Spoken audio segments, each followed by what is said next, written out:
Hey everyone, it's Ryder from Skip. I hope you're doing well. Big news out of the IRS. There are millions of last year's tax returns stuck in a backlog. It's a huge story that's going to affect everyone in the country, individually and small business owners. I'm going to talk about the latest report that's come out. Last year was a quote horrendous tax season. This is from the New York Times. This year is likely to be worse. According to CNN, the IRS is in a crisis, facing massive backlog as the new tax season starts. And news outlets across the board are saying get ready for a frustrating tax season as IRS battles historic backlogs and staff shortages. I'll keep today's video short. Thanks so much for subscribing, turning on the alerts, and liking this video. Next Wednesday, January 19th, we are doing a funding webinar for individuals and small businesses to talk about loan and grant options for 2022. We've got a couple experts joining us. If you want a spot, go to helloskip.com/join, become a premium member. You can try risk-free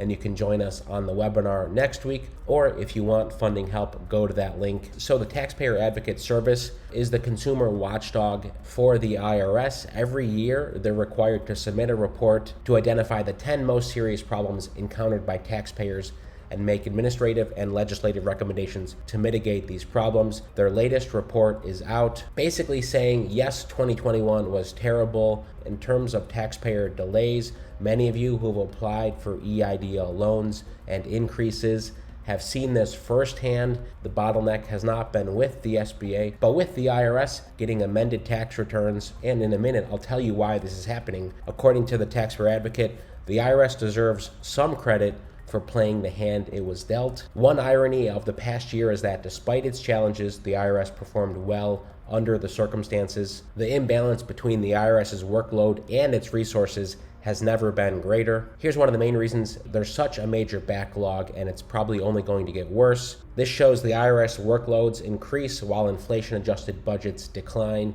Here you can see budget going down, returns going up, IRS full-time equivalents going down, and the IRS this year will have a backlog of 10 million unprocessed returns from last year, a record. But there's a big reason for this pileup. As we know, the IRS had to deal with lots of other programs such as the stimulus payments and the SBA programs, amended returns. So they've had to do a lot more to help verify a lot of these pandemic-related programs. And I get that it's a difficult problem because in many cases, there are many edge cases that need manual review. You can't just automate all of it. But from everything we've heard, the IRS technology is still not good, and that's what's causing so much of these delays. I get a lot of these programs are new to the SBA requesting tax returns, 4506T. They should have something automated there by now, period. If someone asks for a 4506T, there should be no delay. It could be instantaneous, and that would free up the IRS team to do other things that require manual review. Here's more on the pandemic relief programs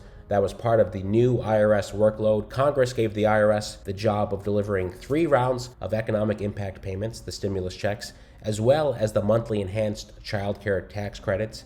All those went out to tens of millions, hundreds of millions of folks. Those were 2 key relief programs, plus the millions of SBA EIDL applicants. IRS had to do a lot there as well. So there are delays. What does that mean for you? Number one, do not expect quick turnarounds. The important point here is it's a major issue for families and individuals who are especially hard hit, struggling, waiting for tax refunds or programs that need IRS verification. Representative Katie Porter tweeted this yesterday. The IRS has a backlog of over 6 million. It's actually closer to 10 million. Congress wrote a letter to the commissioner of the IRS asking that they prioritize the most vulnerable folks. Here it is right here. We write with great urgency to request that you eliminate this backlog and do so by prioritizing those individuals with the lowest incomes, those individuals and families who, without their refunds, face eviction, food insecurity, or an inability to afford needed medications and treatments. The letter goes on, citing the scope of the problem and why this action is important and justified. It's more of this letter writing between Congress and agencies, asking agencies to do better. Ultimately, it's up to the head of the agency. The letter ends with this: to that end, we seek a member-level briefing with you before January 31st, 2022 on your plan to process the tax filings of vulnerable individuals, families, and small businesses. So this is a positive letter, and if the IRS says that they will take this action to prioritize the folks who need help the most. We've heard this a lot from you with the small business loans and EIDL loans. If there's a mistake on a past tax return, this often snowballs. If you had a 2020 error you're trying to correct, it just gets stuck in the red tape. Of course, our mission is to help you get unstuck and skip the red tape. A couple tips here to speed things up this year, pending process changes from the IRS, so I'll keep an eye on that. Number one is to file electronically. They've been urging that for years, especially during COVID, but do everything you can to file electronically to get your refund via direct deposit. Don't guesstimate. The IRS checks its data against your figure's taxpayer details on their returns, so if there's a discrepancy, the return is flagged for manual review by an employee. So if your W-2 shows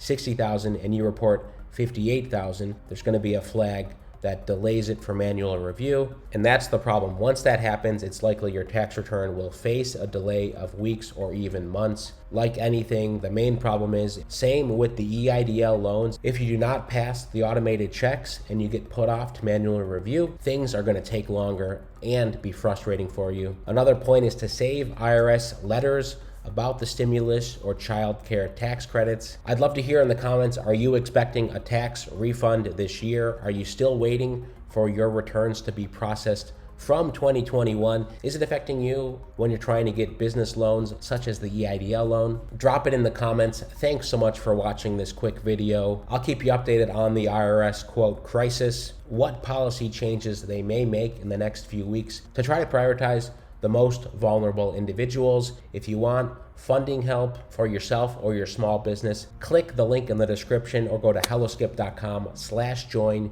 Choose the premium or VIP option, especially if you're still trying to get those EIDL increases. Most importantly, stay well, stay healthy, and I'll see you tomorrow.